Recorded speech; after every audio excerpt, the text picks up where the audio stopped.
Welcome back to our series on multivariable calculus. In this episode, we're going to look at applications of double integration. In particular, we're going to look at how to solve for volume and for average height of the function. Now, many of these application problems, of course, feature the classic double integral. Integral from a to b, integral from c to d of f of x, y, dy dx.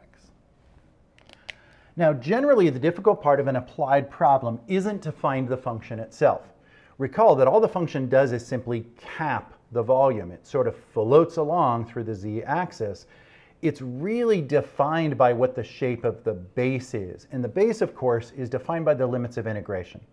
As long as it's a regular rectangular base, then a classic double integral is going to do fine. And a, b, c, and d will all be integer values that define the length and width of the rectangle in the xy plane. That's going to define the base whose height is provided by the function. Most of our applied problems look like that, and those won't represent any challenge. The problem comes when the shape of the base isn't a rectangle, where one of the edges of the base is actually functionally defined. You're going to have to kind of play around with those limits of integration, and that's really where the challenge in these applied problems comes from. Let's take a look at one such example. Suppose we had in 3D space, what we want to do is define our base in terms of a triangle. It's going to intersect the x-axis at A and the y-axis at B. So A and B represent where it's going to intersect. It's going to start at 0, 0. So that represents kind of the triangular base. This is the point A0, and this is the point 0B. So there's the triangular base. And then, of course, we're going to have our function, and the function's sort of going to trail along here like this and have whatever waves it does through space, so that when I drop perpendicular lines down to these 3 points, we're going to kind of define a triangular base whose top is defined in terms of f of x, y. Well, the question becomes, what do I use for my limits of integration? This is not a rectangle.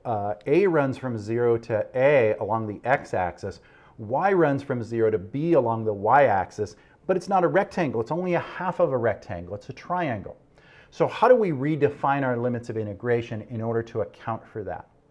Well, what I'm going to have to do is make one of my limits actually a function. And I'm going to deliberately choose the y limit. The reason for that is we're very used to indicating the equation of a line as y equals mx plus b. And that's what we're going to do. We're basically going to integrate this so that y, one of the y limits, is substituted for. And I'll show you what that looks like.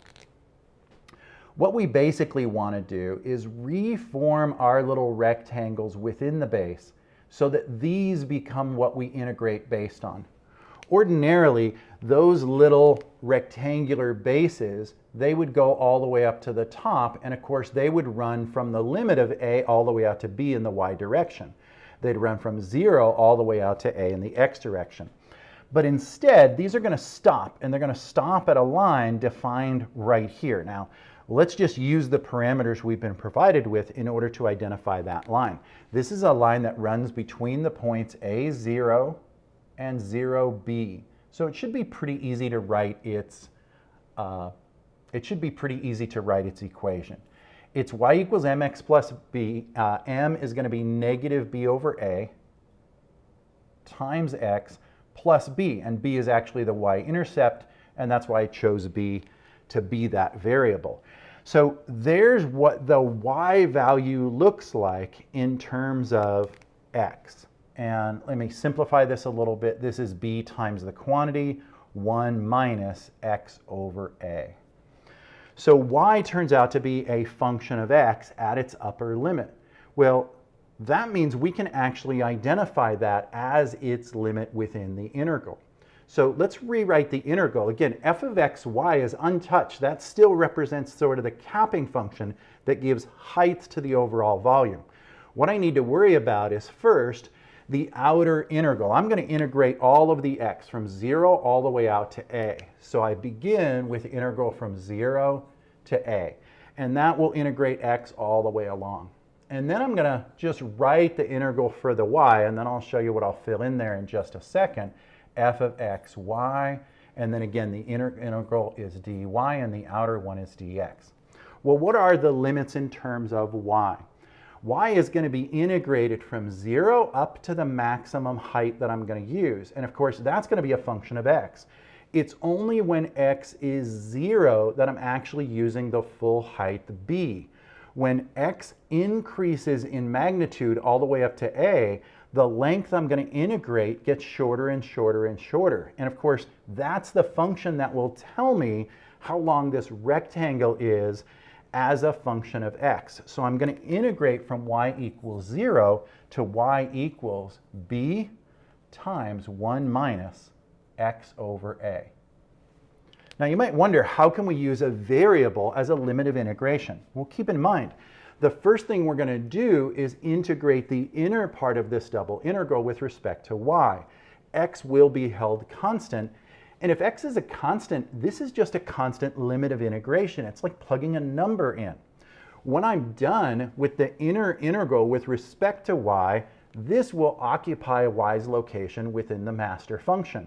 And then when I integrate with respect to x, it will form a function of the volume that actually is a function of x. When I integrate with respect to x, then this functional substitution for y will be replaced by the limits in x, and of course then it will turn into a number. So even though it looks as if one of our limits of integration is functional, it's the inner limit of integration and the outer one's non-functional. So we're going to end up producing a scalar value at the end, which will indeed be the volume of this space. Now in this case, I deliberately chose a pretty easy edge. It was defined by the equation for a line. And you can certainly have edges that are more functionally related between x and y.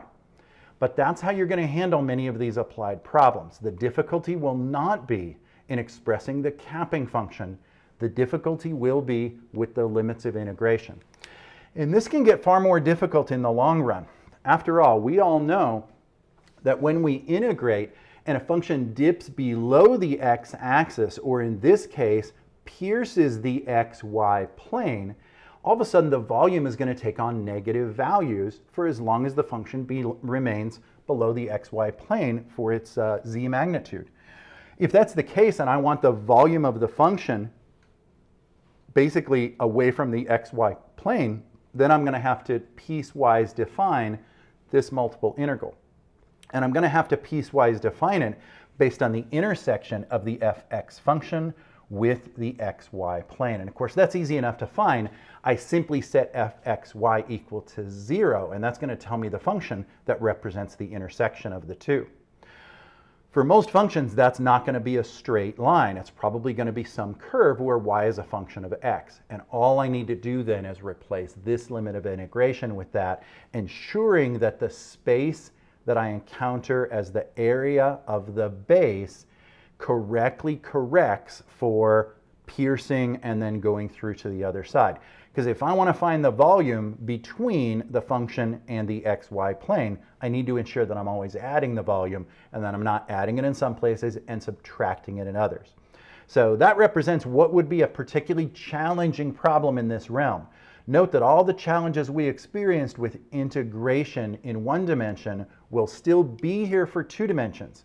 These integrands might be difficult to do for either the first or the second integral. They may involve tabular replacements. They may involve U substitutions. They may involve trigonometric substitutions. So keep in mind that everything that integration brings to the table will be the case here. The only difference is we're integrating first with respect to y, followed by an integral with respect to x. And the extra twist is sometimes the limits of integration need to be functional, because sometimes the shape in the plane will not be defined by a rectangle.